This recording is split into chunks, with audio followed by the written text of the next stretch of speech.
I've never heard anything like that. You could hear people basically begging for their lives. It's just like a waterfall of fire and flames. I heard a lot of screams and I could see people banging on the windows and there was fire all around them. It was horrendous. She was screaming, "I've got a baby, please help me get out. I can't get out. I'm trapped. I need to save my baby." In my 29 years of being a firefighter, I have never, ever seen anything of this scale.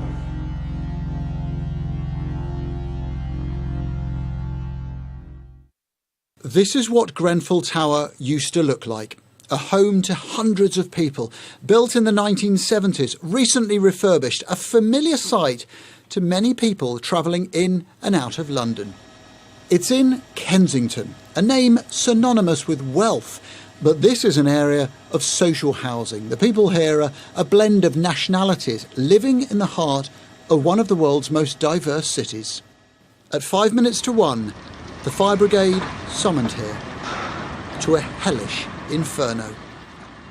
A 24-storey building gripped by a fire that got ever more intense, at a time when so many people were at home, asleep.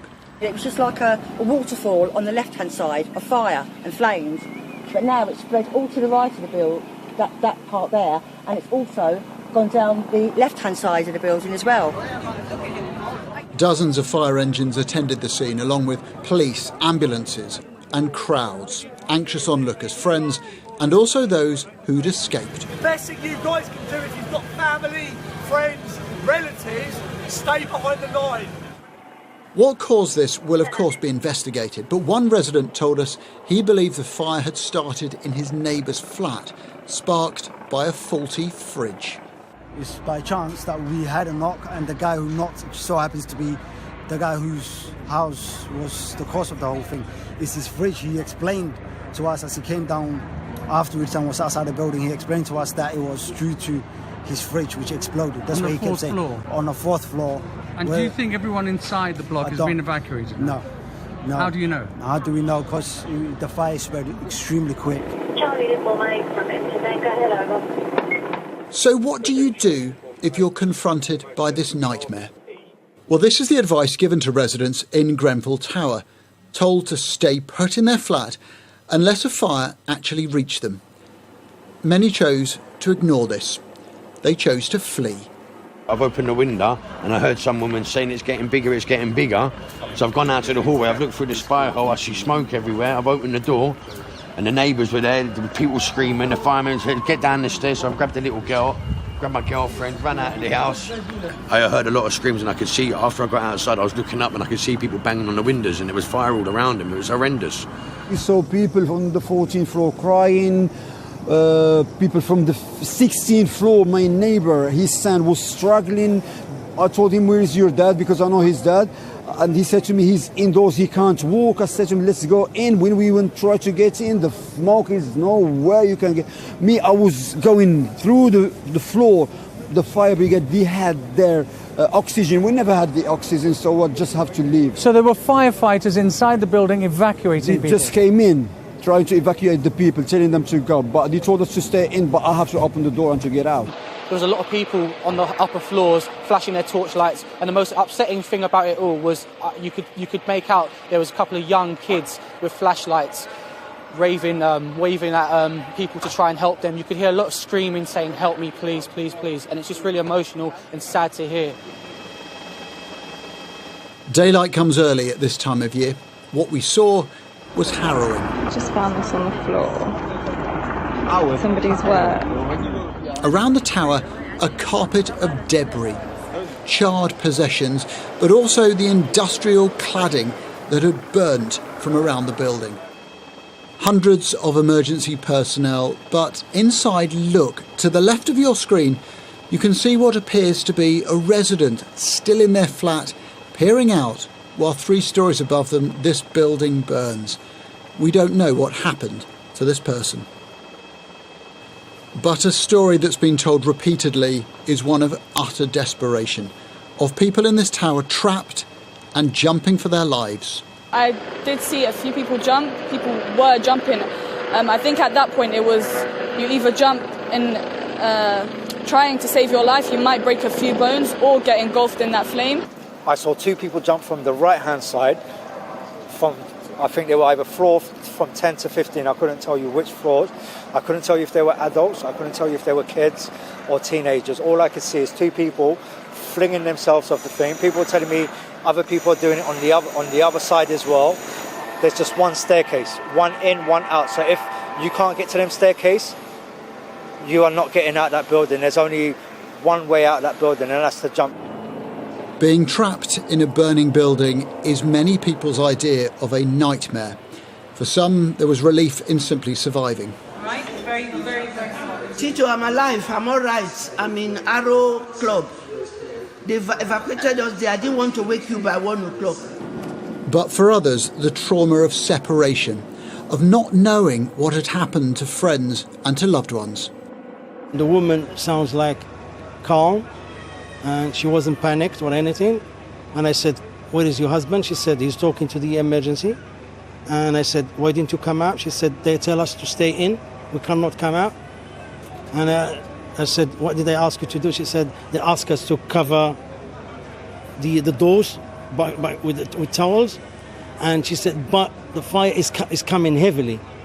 And then about, I think, 10, 15 minutes later, we phoned them back. And I said, "Where is your husband?" She said, "He's still talking." And they said, "They're coming to us." And I said, "What happened?" She said, the last thing she said, "Smoke is coming heavily through the door into the flat." And that was the last time we heard of her. Khadija just sent out a message about 12 hours ago to say that she was trapped and that everybody should pray for her. We've been to every single place that they've asked us to go to. We've separated our families into different places. Some are contacting hospitals, and we're just wandering around trying to look for them since this morning. Who's helping you? No one. We're doing it ourselves. And behind them, the flames burnt on relentlessly. The capital's worst inferno for many, many years. This is an unprecedented incident. In my 29 years of being a firefighter, I have never, ever seen anything of this scale. Our first fire engines were on scene in under 6 minutes. Crews wearing breathing apparatus and extended duration breathing apparatus have been working in extremely challenging and very difficult conditions to rescue people and to bring this major fire under control. At this time, I am very sad to confirm that there have been a number of fatalities. We've got loads of food, Tesco's, cart full of food there. Amidst the trauma and the grief, the best side of humanity emerged too. People and organisations rushing to offer food, water, clothes and shelter. Many thousands of pounds have already been pledged to help, and that sum is growing very rapidly. The questions that will now follow are not just about how this fire started, but why it grew so huge and so fast. And if that can happen to Grenfell Tower, could it happen somewhere else? The focus of the experts today is the search and rescue. Very soon, I'm afraid, it'll move on to recovery. But there are genuine concerns, reasonable concerns that have been raised during the course of the night, and it's really important that these questions are answered. This building has just been refurbished, a process that took around 2 years and cost millions of pounds. But residents here have long alleged it's unsafe. Just 7 months ago, one group predicted a catastrophic event, a prediction that today came grimly true. There was an issue a few years ago where there was a small fire, and there was concerns from the TMO residents regarding this building and the safety of this building. There was a lot of worries, and this was one of the worries, that one day something like this could happen. Grenfell Tower was built to the standards of the 1970s. Just one staircase, no central alarm and no sprinkler system. Investigators will want to know if the cladding put around it resisted the fire or made it worse. There has been a response from Ryden, the company that did the building work.